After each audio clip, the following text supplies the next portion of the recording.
पाटुआ यात्रा बेले अघटन 11 केभी विद्युत तार लगी 2 मृत 10 आहत। भद्रक जिला नुआनंद पंचायत हाटुआरी अंचल में अघटन घटी। मृतक हेले आरस गाँवर शरत महालिक और हाटुआरी गाँवर सुना मल्लिक। आहतों मध्य 3 जन शिशु भी अच्छा। गाँवर कंटीमंगला ठाकुराणी पाखरे संक्रांति रे पाटुआ यात्रा होइथिला। पाटुआ शोभायात्रा डीजे बजाई जाउथबा बेले विद्युत तार संपर्श आसीथिले। घटनास्थल में 2 जनकर मृत्यु होइछि। डीजे गाड़ीटी बहु उच्च थिबारु 11 केभी तार लागि जाइथिबा कहिसेंती भद्रक एसपी। 2 जनक मृत्यु परे गाँव में शोकाकुल परिवेश सृष्टि होइछि।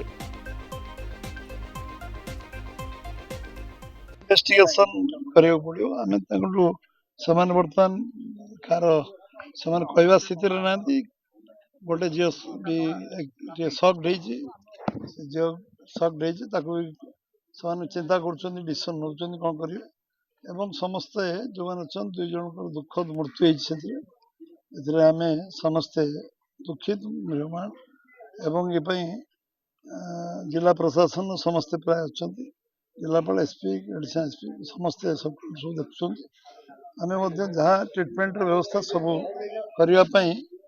करने जिलापाल निर्देश दे सारी मत शासन भूल ए लोक निरीह लोक जीवन जाइए आज एडमिनिस्ट्रेशन आज एनसारेबल निहाती से जो गरीब लोक मैंने मरी जाइए कि जेकोसी लोक मरी आज आज एनसारेबल खाली पैसा देदेले हेनी एमती तो आम भी रास्ता जाऊँ हठात मरीज ए सब कौन तुम डीजे को एलाउ करना पुणी डीजे से बाजू तुम कान में कौन लगी कि तुम जाकि निहाती बंद कर मंत्री निहाती एक्शन नवा दरकार जो मैंने थे से पुलिस अफिसर कि जो ग्राम रखी जो मैंने भी अच्छा सरकारी स्तर में विरुद्ध में दृढ़ कार्यानुष्ठान मु दाबी कर क्लीयरली मना कराइला कि हमर ए साई बाबू जाई कहते कि अपन डीजे बजातु ना तापरे भी से मानि ना तो सेटा पे एटा दुर्घटना जाना पड़ुची तर हाइट भी गोटे इश्यू थिला सेटा भी गोटे प्रॉब्लम अछि।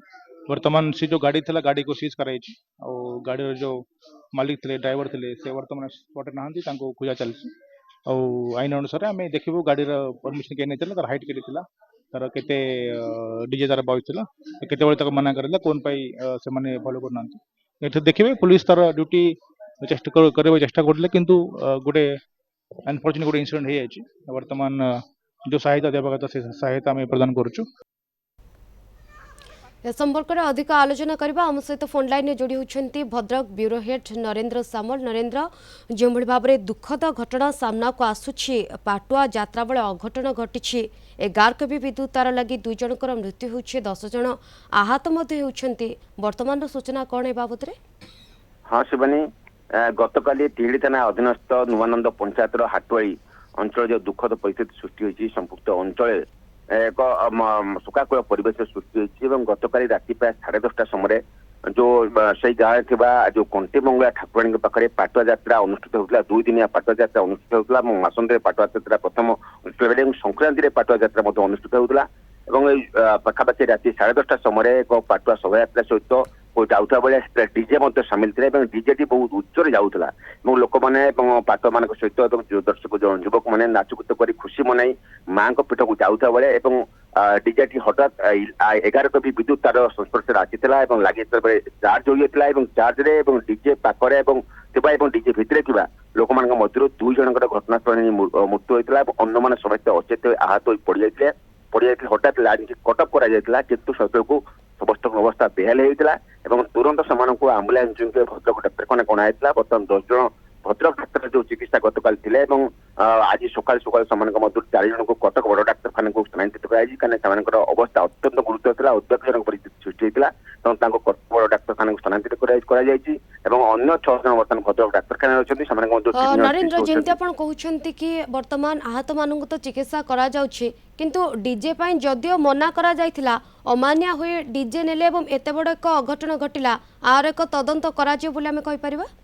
हाँ निश्चित भाव में समस्त डिमांड कर जेहेतु भद्रक जिला प्रशासन पक्षर पाखापाखि 6 मास पूर्व स्वतंत्र गोटे आदेशनामा जिलापाल दस्तखत सबू थाना को और सबू तहसिलदार मान जाइए डीजे साउंड कौन शोभायात्रा सामिल हेबना निश्चित कराइला माइक परमिशन दि जाए डीजे निश्चित बोली बड़ बड़ अक्षर स्टापिंग परमिशन दि जाए ଏସବୁ ସତ୍ତ୍ୱେ ଯୋଉ ଡିଜେ ଯେହେତୁ ସେଥିରେ ସାମିଲ ଥିଲା ଏବଂ ଡିଜେର ଉଚ୍ଚତା ଯୋଗୁଁ ବିଦ୍ୟୁତ ସଂସ୍ପର୍ଶରେ ଆସିଥିଲା ଏବଂ ଏଭଳି ଏକ ଅଭାବନୀୟ ଦୁଃଖଦ ଯୋଉ ଘଟଣା ଘଟିଲା ତାକୁ ନିଶ୍ଚିତ ଭାବେ ତଦନ୍ତ ନିର୍ଦ୍ଦେଶ ଦିଆଯାଇଛି ଏବଂ ତଦନ୍ତ କରାଯିବ। ସେଥିପାଇଁ ଡିଜେକୁ ସିଜ୍ କରାଯାଇଛି। ଡିଜେ ମାଲିକଙ୍କ ନାମରେ କେସ୍ ହୋଇଛି ଏବଂ ଡିଜେ ଯିଏ ଚଲାଉଥିଲା ସେ ମଧ୍ୟ ଫେରାର ଅଛି, ତାକୁ ମଧ୍ୟ ଧରିବା ପାଇଁ ମଧ୍ୟ ଚାଲିଛି ଏବଂ ଡିଜେକୁ କୋଉମାନେ ଆଣିଲେ ପୁଲିସ ତାକୁ ମଧ୍ୟ ତଦନ୍ତ ପର୍ଯ୍ୟବେକ୍ଷକୁ ଆଣିଛି। କିନ୍ତୁ ଲୋକମାନେ କହିବା କଥା ଡିଜେ ସମ୍ପୂର୍ଣ୍ଣ ଭାବେ ବନ୍ଦ କରାଯାଉ, କାରଣ ଡିଜେ ପୂର୍ବରୁ ଏହା ପୂର୍ବରୁ ମଧ୍ୟ ହୋଲି ଶୋଭାଯାତ୍ରାରେ ଡିଜେ କାଳିବଙ୍ଗା ଅଞ୍ଚଳରେ ଜଣେ ଲୋକଙ୍କର ଗରିବ ଲୋକଙ୍କ ମୃତ୍ୟୁ ହୋଇଥିଲା। ଏଇ ଡିଜେ ସାଉଣ୍ଡରେ ମଧ୍ୟ ମୃତ୍ୟୁ ହୋଇଥିଲା। ଏଇ ଇଲେକ୍ଟ୍ରିକ ସଂସ୍ପର୍ଶରେ ମଧ୍ୟ ଆସିଥିଲା, ଉପରେ ଯିଏ ଚଢିଥିଲେ ସେଇ ଇଲେକ୍ଟ୍ରିକ ତାର ସଂସ୍ପର୍ଶରେ ଆସି ମୃତ୍ୟୁ ହୋଇଥିଲା।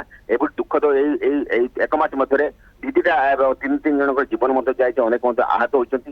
ଯାହାଫଳରେ ସମସ୍ତଙ୍କ ଡିମାଣ୍ଡ ଡିଜେକୁ ନିଶ୍ଚିତ କରାଯାଉ ଏବଂ ଡିଜେକୁ ଯୋଉ ପରମିଶନ ଦିଆଯାଉନଥିବା ବେଳେ ଯୋଉମାନେ ଆଣୁଛନ୍ତି ସେମାନଙ୍କ ମଧ୍ୟରେ ବିହିତ ପଦକ୍ଷେପ ଗ୍ରହଣ କରିବା ପାଇଁ ଦାବି କରାଯାଉଛି। ପୁଲିସ ମଧ୍ୟ ଗୁରୁତ୍ୱ ନେଇଛି। ଜିଲ୍ଲା ପ୍ରଶାସନ ଯୋଉ ଆଦେଶଟାକୁ ପୂର୍ବରୁ ଦେଇଛି ତହସିଲଦାର ଓ ଥାନାମାନଙ୍କୁ, ସେମାନଙ୍କ ନିଶ୍ଚିତ ଭାବରେ ଏଇ ଘଟଣା ପରେ ସେମାନଙ୍କ ଭିତରେ ଗୋଟେ ନିଶ୍ଚିତ ଭାବରେ ନିହାତି ଭାବରେ ଘଟଣାକୁ ଗୁରୁତର ସହିତ ନେଇଛନ୍ତି पुलिस ଏବଂ ତା ସହିତ डीजे केउ आधार एମାନେ ଆଣିଥିଲେ କାହିଁକି ଅମାନିଆ ଭାବରେ डीजे ନେଇଥିଲେ ଏ ସବୁ ଦିଗକୁ ତଦନ୍ତ କରାଯିବ। ବର୍ତ୍ତମାନ ସମୟରେ ଘଟଣାରେ 2 ଜଣଙ୍କର ମୃତ୍ୟୁ ଘଟିଥିବା ବେଳେ 10 ଜଣ ଆହତ ଅଛନ୍ତି। ଆହତଙ୍କୁ ବର୍ତ୍ତମାନ ସମୟରେ ଚିକିତ୍ସା କରାଯାଉଛି। ଧନ୍ୟବାଦ ନରେନ୍ଦ୍ର ଆପଣଙ୍କର ଆଲୋଚନା ପାଇଁ।